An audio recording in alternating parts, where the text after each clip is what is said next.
அமெரிக்காவின் கோரிக்கையை ஏற்று அந்நாட்டுக்கு பல வர்த்தக சலுகைகளை வழங்க மலேசியா இணக்கம் தெரிவித்தது.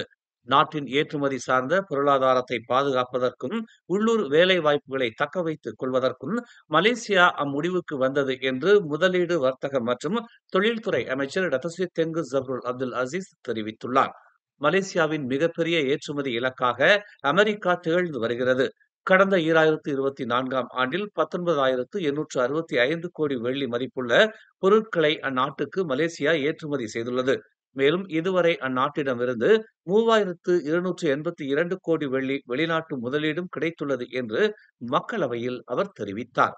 அமெரிக்காவின் வர்த்தக கொள்கையில் ஏற்படும் மாற்றங்களை நாம் எளிதாக எடுத்துக்கொள்ள முடியாது என்றும், மலேசியாவின் பொருளாதாரத்திற்கு எதிர்மறையான தாக்கத்தை அது ஏற்படுத்தக்கூடும் என்பதே இதற்கு காரணம் என்றும் அவர் விளக்கினார்.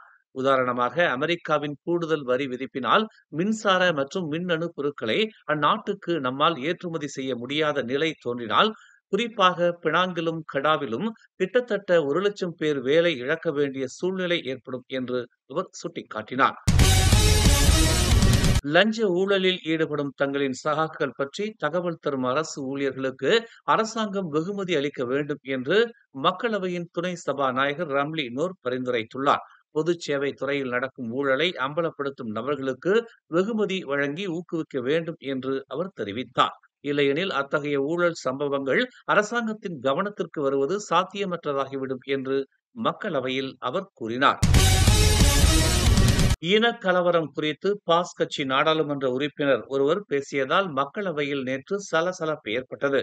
கடந்த வியாழக்கிழமை நாடாளுமன்றத்தில் தாக்கல் செய்யப்பட்ட 13வது மலேசிய திட்ட அறிக்கையில் பூமி புத்ராக்களின் நலனுக்கான முன்முயற்சி திட்டங்கள் போதுமான அளவுக்கு இல்லை என்றும், ஆனால் சீனர்களின் புது கிராமங்களுக்கே அரசாங்கம் கூடுதல் முக்கியத்துவம் அளித்துள்ளது என்றும் பாஸ் கட்சியின் பெண்டாங் நாடாளுமன்ற உறுப்பினர் அவாங் ஹஷீம் குற்றம் சாட்டினார்.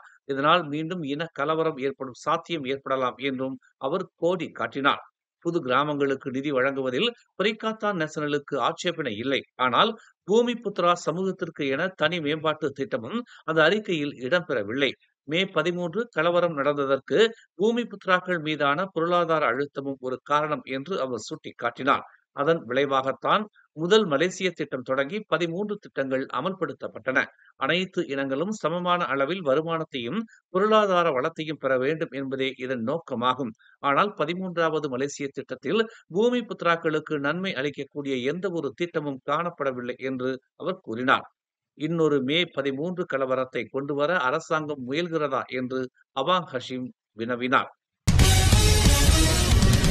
நேற்றைய நாடாளுமன்ற விவாதத்தின் போது மே 13 இன கலவரம் குறித்து பேசிய பாஸ் கட்சியின் பெண்டாங் உறுப்பினர் அவாங் ஹசீமுக்கு பக்கத்தான் ஹரப்பானின் ஜெல்தோங் நாடாளுமன்ற உறுப்பினர் RSN ராயர் கடுமையான எதிர்ப்பை தெரிவித்தார். எந்த ஓர் இனத்தையும் புண்படுத்தும் வகையிலும் கோபத்தை தூண்டும் வகையிலும் பேசுவதை தடை செய்யும் நிலை உத்தரவு 36(9)(c)யின் கீழ் விதியை சுட்டிக்காட்டினார். மே 13 இனக்கலவரம் மீண்டும் நடக்கலாம் என்பதை பெண்டாங் உறுப்பினர் சுட்டிக்காட்டுவதாக தெரிகிறது என்று அவர் கூறினார். அதன் மீது தடை உத்தரவை பிறப்பிக்கும்படி துணை சபாநாயகர் அலிஸ்லாவை அவர் கேட்டுக்கொண்டார். சினமூட்டும் வகையில் தாம் பேசவில்லை என்றும், அவ்வாறு குற்றம் சாட்டுவது அவதூறானது என்றும் அவாங் ஹசீம் அப்போது இடைமறித்து தெரிவித்தார். இதற்கு பதிலளித்த ராயர், சீனர்களின் புது கிராமங்கள் பற்றி தாங்கள் பேசியதை ஏற்றுக்கொள்வதாகவும், ஆனால் மே 13 கலவரம் மீண்டும் ஏற்படும் என்று எதற்காக கூறினீர்கள் என்றும் வினவினார். எனவே அவாங் ஹஷீமை அத்தகைய பேச்சுக்கு தடை விதிக்கும்படி துணை சபாநாயகரை ராயர் மீண்டும் கேட்டுக்கொண்டார்.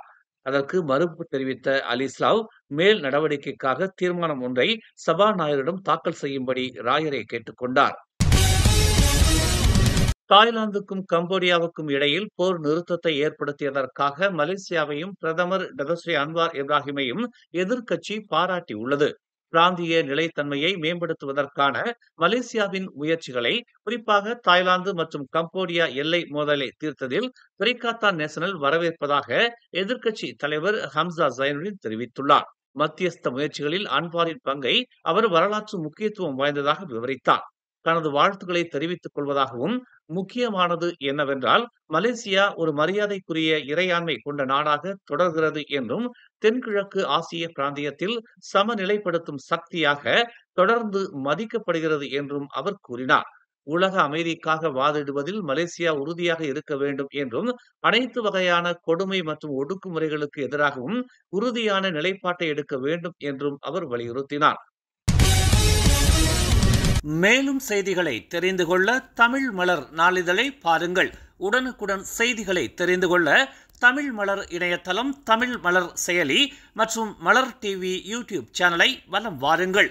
எங்களோடு இணைந்திருக்க மலர் டிவியை பதிவு செய்து கொள்ளுங்கள். உறவுகள் மகிழ்ந்திட விருப்பம் மற்றும் பகிர்வு சேவையை சொடுக்கிடுங்கள்.